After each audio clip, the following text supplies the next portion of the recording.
My dear brothers and sisters, the challenge of every gospel parable of Jesus is for us to ask ourselves, what does it say to me now, me living in the 21st century?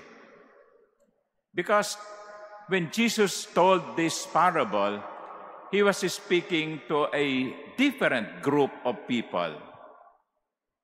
When the gospel writers put it into writing, they were writing to a different set of people. Iba yung kinausap ni Jesus, iba yung pinagsulatan ng Ebanghelyo, at iba tayo ngayon. So the question is, what does it say to me now, living in the here and now? I have 3 points. Number 1 is this parable reminds us that the invitation always comes from God. It is God who is inviting us. When you decided to go to Mass this noon, it was the Lord who invited you. Maybe a friend of yours said, "Oh, let's go to the Manila Cathedral. Let's go there and attend the Mass." But that friend of yours was just used by the Lord to invite you. So, it is the Lord, it is God inviting us. Secondly, it is up to us to say yes or no. We have freedom, and we have freedom to choose. God will not force us to say yes when we want to say no. Tandaan ninyo yan. Hindi kayo pipilitin ng Diyos sapagkat gusto niya na tumugon tayo ng may kalayaan. Parang ang hirap naman kasi na may nagmamahal sa iyo dahil tinakot mo. Sa mga interview sa kasal, minsan tinatanong ko ang pabiro, kayo bang dalawa ay kusang nagpunta rito? O baka naman tinutukan mo siya ng baril at sinabi mong, pakasalan mo ako, kung hindi, patay ka sa akin. Yun yung tinatawag na shotgun marriage. The Lord does not do that. The Lord is not threatening us. The Lord is inviting us. He wishes that we would say yes. But the third point is this. Once you say yes to the invitation freely, you have to commit yourself to that yes. And that is one of the points of the guests invited who was not wearing a wedding garment. Forget the situation. Sabihin nyo, paano ba yan? Nakita lang naglalakad sa daan inanyayahang pumunta pagkatapos hahanapan ng damit pang kasal. But what is the point of that gospel part? The point, or one of the points is this. Kapag ikaw ay umoo, pangatawanan mo. Kapag ikaw ay umoo, seryosohin mo. At yan paalaala sa atin, ha? Lalo na yung mga mahilig sa mga commitments. Yung mga mag-asawa na nag-commit, nangako sa harap ng altar, sa harap ng Diyos, magiging tapat sa isa't isa, umoo ka, hindi ka pinuwersa, pangatawanan mo yan. Sa aming mga pari, dito, dumapa kami sa ordinasyon, umoo kami, pangatawanan natin yan.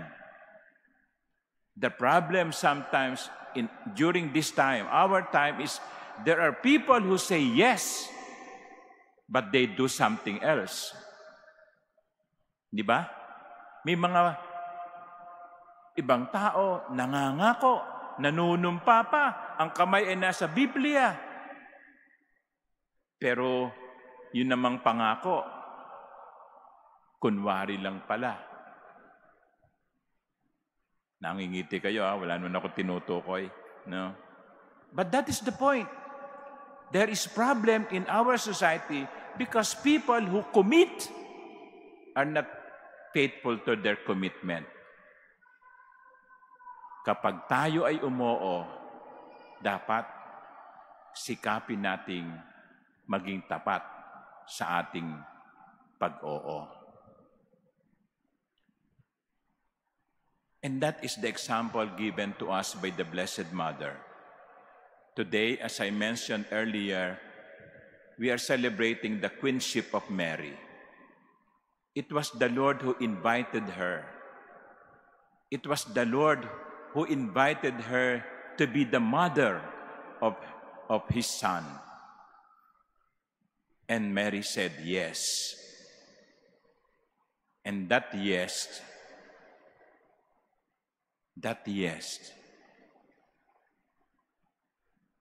was proven all her life. I think I said this before. The yes of Mary was not one single yes. There was a big yes, and there were other small yeses. Because that is commitment. Pinangatawanan ni Maria ang kanyang pagsang-ayon. Kaya naman si Maria ay karapat-dapat dalhin sa langit, iakyat sa langit. Si Maria ay karapat-dapat na putungan ng korona bilang reyna ng langit at lupa sapagkat siya'y umoo sa paanyaya ng Diyos at pinangatawanan ito. God invites, we respond. And when we respond, we commit to our reply. Finally, with the celebration of the Queenship of Mary, it reminds us that our true home is heaven. Yun ang ating tunay na tahanan. And the true glory can only be the one that comes from God. Huwag nating habulin yung papuri ng mga tao. Huwag nating nasain ang pagbubunyi ng mga tao. Ang pinakamahalaga at ang tunay na kaluwalhatian ay yaon lamang ibinibigay ng Diyos. God crowns Mary as queen, gave her glory as queen because she was the perfect disciple. Hilingin natin ang panalangin ng mahal na ina upang ang bawat isa sa atin ay laging makatugon ng oo sa paanyaya ng Diyos at pangatawanan ito. Amen.